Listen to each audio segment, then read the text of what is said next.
함께 읽은 마가복음 5장 말씀은 1절부터 20절까지는 거라사 지방을 축사하는 장면이 등장합니다. 그리고 21절부터 43절은 회당장 딸을 살린 사건이 등장하고요. 그 중간에 이제 가시다가 혈루증 여자를 치유하는 장면이 등장합니다.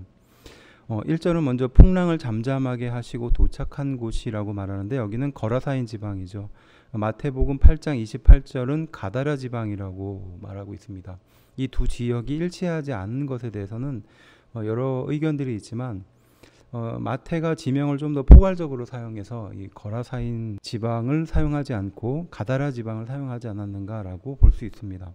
2절은 배에서 나오심의 곳이라고 말하는데 이건 마가복음에 나타나는 독특한 문체 중에 하나죠. 어떤 한 사건과 다음 한 사건이 마치 연달아서 일어난 사건처럼 그렇게 표현하는 겁니다. 생동감이 있고 또 여러 가지 많은 좀 이점들이 있죠. 예수님이 활동하셨던 그 장면들을 좀 선명하게 기억하기 위해서 이렇게 썼습니다. 근데 사실 배를 정착한 곳과 무덤 사이에서 무덤은 상당히 좀 거리가 있었다고 합니다. 근데 마치 이것이 배에서 나오시자마자 마치 그런 일이 일어난 것처럼 생각할 수 있으나 이것은 마가복음이 독특하게 사용하는 문체라는 거, 그다음 예수님의 그 사역을 조금 더 생동감 있게 표현하기 위해서 이렇게 했다라는 것을 좀 기억하면 좋겠습니다. 3절부터 4절은 무덤 사이라고 말하는데 여기서의 무덤은 우리가 생각하는 그런 무덤이 아니라 이 당시에 이 무덤은 자연 동굴이나 인공 동굴에 사람의 시체를 이렇게 넣는 그런 풍습에 기인한 겁니다. 그래서 우리가 생각하는 그런 산에서의 무덤과는 좀 다르다는 것을 이해하면 좋겠고요.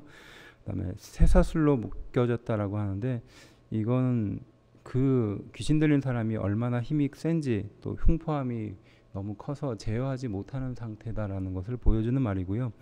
그래서 제어할 힘이 없다라고 말하는데 마태복음 8장 28절은 사나워서 아무도 그 길로 못 지나갔다라고 표현하거든요. 그만큼 이 귀신 들린 사람이 사람들에게 그렇게 영향을 미치고 있었다는 겁니다. 그러니까 도저히 감당할 수 없었던 사람이었죠. 5절은요. 무덤 사이에서나 산에서나라고 말합니다. 이것은 장소에 관계없이 어느 곳에서나라는 의미입니다.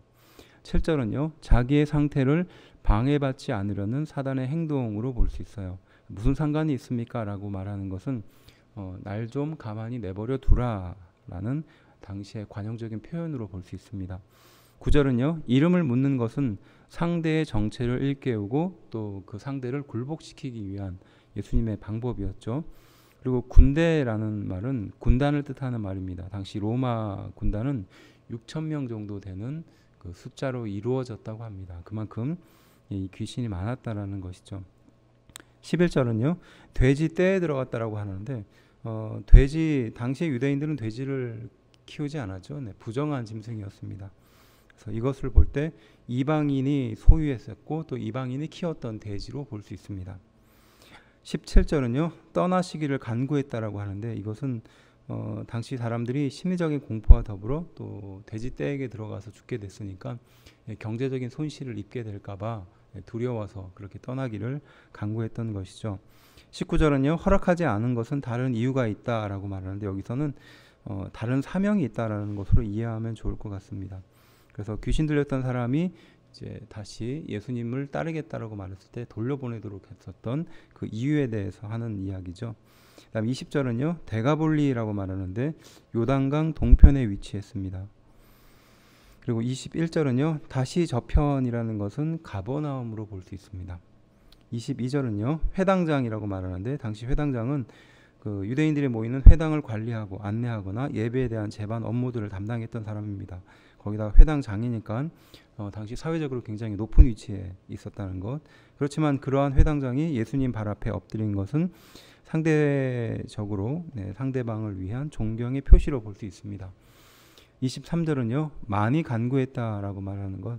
여러 번에 걸쳐서 예수님께 간청했다라는 것을 알 수 있습니다.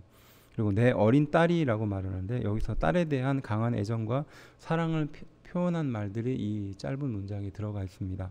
그리고 손을 얹어 낫게 하는 행위를 연구해야 될 필요가 좀 있겠죠. 그러니까 당시 일반적인 표현이었는지 아니면 또 경험적으로 이 일을 사람들이 알고 있었는지 좀 연구해 볼 필요가 있습니다.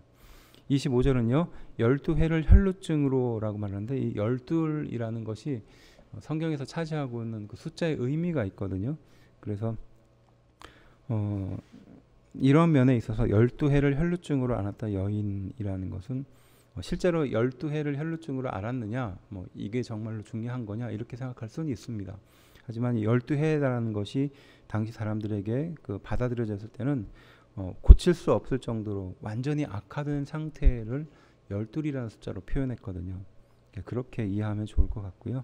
여기에 대해서는 조금 더 연구가 좀 필요한 것 같습니다. 27절은요. 그의 옷에 손을 대니라고 말하는데요. 이건 혈루병자 곧 죄인이 다른 사람의 옷을 만지는 행위에 대해서 우리가 좀 생각해 볼 필요가 있는 것이요. 이건 굉장한 용기가 필요한 겁니다. 혈루증, 그러니까 병으로 고통받았다는 것은 당시에 죄인의 한 형태였습니다. 그래서 하나님께서 그 사람에게 병을 내렸다라는 것은 죄인이다라는 의미입니다. 그래서 당시 죄인이었던 병이 들었던 사람은 사람들과 접촉할 수도 없고 가까이 지나가지도 못했습니다. 더구나 여자였죠.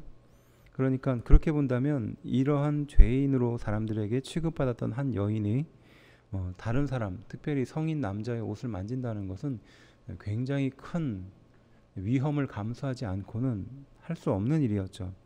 네, 그 의미를 좀 해보면 좋겠습니다. 31절은요. 주님 옷에 손이 닿은 것이 무슨 큰일입니까? 이렇게 수많은 사람들이 예수님을 밀고 또 밀리는 상황에 있는데 라고 말하는 겁니다. 그냥 갑시다라는 거죠.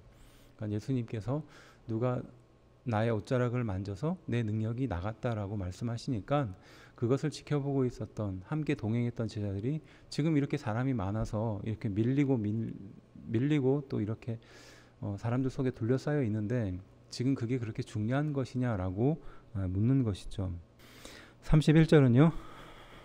그래서 12해 혈루증을 앓았던 여인과 또 회당장 야이로의 딸을 고치러 가는 것, 이 둘 사이에 어떤 사람에게 더 비중을 두고 있는지를 좀 생각해 보면 좋을 것 같아요. 34절은요. 딸아라고 말하는데 이것은 소녀와 여자를 부르는 당시의 애칭이었습니다. 그래서 성경에는 죄 많은 여인에게 누가복음 7장 50절에 그다음에 소경 거지에게 누가복음 18장에도 등장합니다. 그리고 평안히 가라라고 말하는데 지금까지의 모든 짐을 내려놓고 안식을 향해서 가라라는 의미입니다. 35절은요. 선생을 더 괴롭게 하나이까 라고 말하는데 그 와중에 딸이 죽게 되었다는 소식을 듣고 이제 다 필요 없게 되었음을 말하는 거죠. 그러니까 자포자기한 겁니다. 딸이 거의 죽게 되었다라고 해서 이 회당장이 예수님께 간청을 했고 예수님은 그 이야기를 듣고 그곳으로 가고 있었지만 가는 도중에 혈루증을 앓는 여인을 고쳐줍니다. 그리고 바로 일어난 사건이 딸이 죽게 된 소식을 전하러 온 종이 바로 그 회당장을 만나게 되는 거죠. 그러니까 딸이 죽게 됐으니까 지금 예수님이 간들 그게 무슨 소용이겠느냐. 선생님을 더 괴롭게 할 필요가 없을 것 같다. 이제 돌아가셔도 될 것 같다. 이런 말씀을 하시는 거죠. 포기한 겁니다. 36절은요. 그것을 곁에서 들으시고라고 말합니다. 하지만 이 말에는요. 그 종들의 이야기를 들으시고 무시하셨다라는 말을 담고 있어요. 그리고 예수님은 말씀하시죠. 두려워 말고 믿기만 하라라는 겁니다. 그 회당장이 처음 믿음을 가지고 있었던 그 믿음, 예수님이 가셔서 말씀만 하시면 고쳐줄 것을 믿는다라는 그 믿음을 끝까지 붙들라라고 예수님이 말씀하고 계시는 겁니다.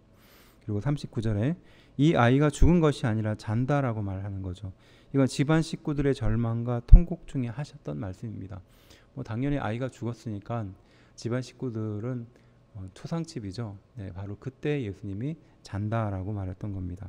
그렇지만 그들의 반응은 40절에 그 말을 듣고 비웃었다라고 말하는 거죠. 41절은요. 달리다굼이라고 말하는데 이것은 마가복음에만 등장하는 말입니다. 이 말만 들어도 굉장히 생동감이 있죠. 그래서 마치 이것은 이 마가복음을 쓴 사람이 그 이야기를 실제로 들은 것처럼 그렇게 기록해놨어요. 생동감이 많이 느껴지는 단어들입니다.